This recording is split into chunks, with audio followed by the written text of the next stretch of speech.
The British Isles have always been considered lands filled with enormous mysteries. Before the arrival of the Romans, they were even considered magical. But after Roman rule over much of the territory, many things began to change. The culture of the Latins began to spread, and the belief in a monotheistic religion, where one god rules sovereignly over the universe, spread throughout Brittany. But the influence of the ancient gods of Brittany had not left the land, and their most fervent believers and priests were considered to possess supernatural powers. But Rome's hegemony over the islands had come to an end. The great empire fell, and a dark period began in England. The lands were subjugated to greed and the thirst for power. Brothers fought against brothers in a never-ending war for dominance of the Isles. The cities, glorious in the past, became decadent after the demise of the Romans. The invasion of England by the barbarian tribes of Angles and Saxons seemed a clear sign that God had abandoned those lands.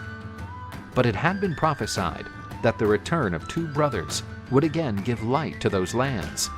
They were Ambrosius and Uther Pendragon. The brothers fought against the fierce Saxon barbarians and the tyranny of Vortigern. On the battlefields, they regained the right to the crown of Brittany. Ambrosius's reign was short, and his younger brother dictated the fate of the land. Uther Pendragon was recognized as a brave warrior, but not all nobles fully recognized his authority. For several years, Uther warred against the Saxons and increased his kingdom through conquests. The hard heart of the King of Brittany, who had never experienced the pain of passion, was about to be shuttered by an unexpected visit. Along with her husband, Duke Gorlois of Cornwall, entered the room the Duchess Igraine, the most beautiful woman Uther had ever seen. The Duke introduced his wife to the sovereign. Igraine seemed to come from the mystical Avalon, a land where magic still held much power. During the reception hosted by the king, the Duke of Cornwall realized that the king's intentions towards his wife were not the best. Igraine told her husband that the king had made her an indecent proposal. The Duke was furious, but he managed to control his anger until the end of the reception. At dawn, the Duke and his wife left the royal castle quickly, without saying goodbye. But one of Uther's guards, who had witnessed the visitor's departure, quickly told the king of the episode. The king was furious and ordered a messenger to go after the Duke to deliver him a letter of royal summons. The message said that the Duke and Duchess would have to present themselves immediately before the king. Uther knew that it was inexcusable duty of his vassal to attend the summons of his king, and refusal of such a duty could be considered an act of treason. But the Duke knew that the king's real intention was to seduce his wife. For this reason, he told the messenger that he would not return to the castle with her, for he had an urgent business that required his attention. Overwhelmed by passionate rage, the king ordered his army to be assembled to march to Cornwall and teach the rebellious Duke a lesson. The Duke of Cornwall ordered his fortress to be reinforced in preparation for war.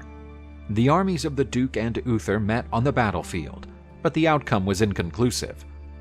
The Duke chose to defend himself inside his castle, as he thought that the king lacked the necessary strength for a successful siege.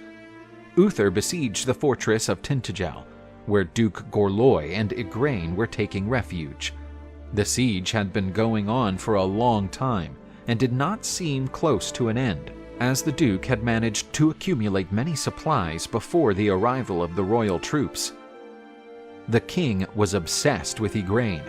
That long siege did not seem to positively contribute to Uther's mental health. With no other way out, Uther called Sir Ulfius, the king's right-hand man, and said, "There is only one man who can end my affliction, and you know who he is." "My king, we have no need of that devil worshipper. You are the rightful king of Brittany, anointed by God." "Yes, I know who I am, but I believe that God is not very inclined to help one of his chosen ones disrespect one of the 10 Commandments." Disgruntled, Ulfius headed galloping off to the Welsh lands to recruit the king's old friend. "Who is there?" "Sir Ulfius, by order of King Uther." "What took you so long? I've been ready for hours." "You swindler! You don't impress me by pretending you were already waiting for me." "Don't be an imbecile, Ulfius. I have been waiting for years for the true calling of Albion Island." The king was heartened to see Ulfius approaching with his friend. "Merlin, my old friend, I thought I would never see that wrinkled face of yours again." "Your gray hairs show that you too are not rejuvenating." Uther told Merlin that he had been upset ever since he had met the Duchess Igraine, and did not know where to turn, for that uncomfortable desire was consuming him from within. "I know how to get you to unite with the beautiful Igraine, but it will come at a cost." "I will pay whatever it takes to have just one night with that incredible woman." "I will do as you ask, but this union will result in the birth of a child that you must hand to me." "Would you sacrifice the child in one of your rituals?" "Of course not. Your Majesty has been spending too much time with that simpleton Sir Ulfius. By the way, we need him here. He will play an important part in our plan." With dusk, Sir Ulfius ordered the siege of the fortress of Tintagel to be lifted, and the men to return home. From high on the wall, the Duke of Cornwall sensed that Uther's army was showing weakness, and ordered his men to prepare for the attack. Gorloy and his knights left the fortress to crush Uther's retreating forces. Meanwhile, Uther and Merlin waited in hiding for the Duke's departure. "The time has come." Merlin threw his cloak away and began his ritual. Uther felt both fascination and fear as he watched that powerful druid invoke the forces of nature and ancestry. Merlin withdrew a powder from one of his pouches he had around his waist and threw it at the king. When the cloud of dust cleared, Uther had assumed the body form of the Duke of Cornwall. The king rode to the Duke's fortress. "The Duke is back! Open the gates!" Uther's disguise seemed perfect. He ordered his horse to keep ready, for he would not be long. The king went upstairs to the Duchess's room, where Igraine was standing with her daughter Morgana on her lap. The little girl ran to embrace her supposed father. "Daddy is back!" Uther avoided the child. "Leave the room, child." Morgana was taken from the room by one of Igraine's maids, but the girl sensed something very wrong. Uther approached his beloved, who was surprised to see the lustful look on her husband's face. The king possessed Igraine and unleashed all his passion. The loving couple awoke to Morgana's cries. "Daddy is dead! Daddy is dead!"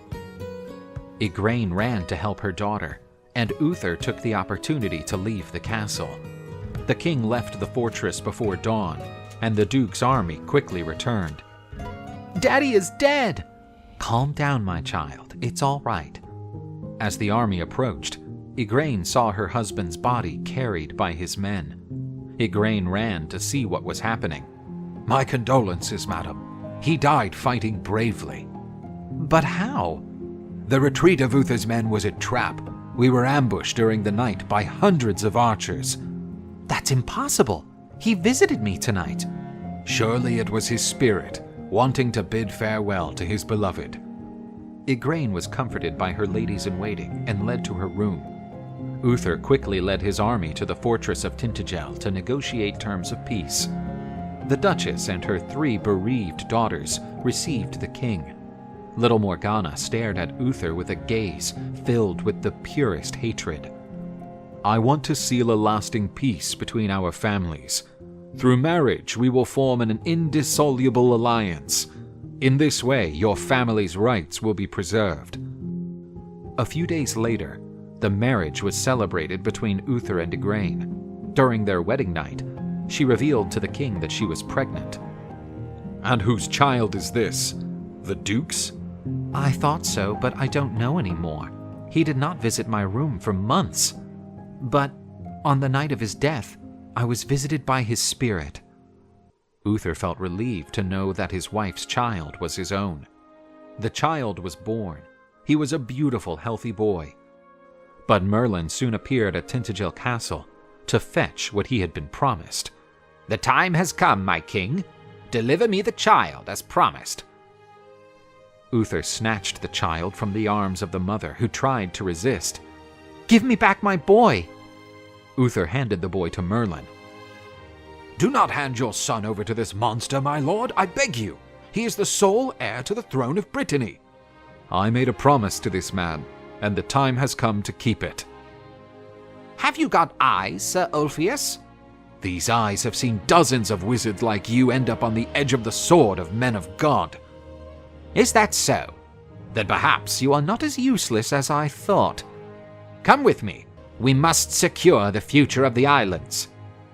Merlin and Sir Ulfius rode together to the lands of a noble knight known as Sir Ector. Merlin handed the child to the knight and asked him to raise the child as an adopted son. "Take good care of the child, Sir Ector. The fate of our kingdoms is in your hands." Merlin and Sir Ulfius departed and left the child in the care of an honorable knight, who would have much to teach the boy, who would become known as Arthur.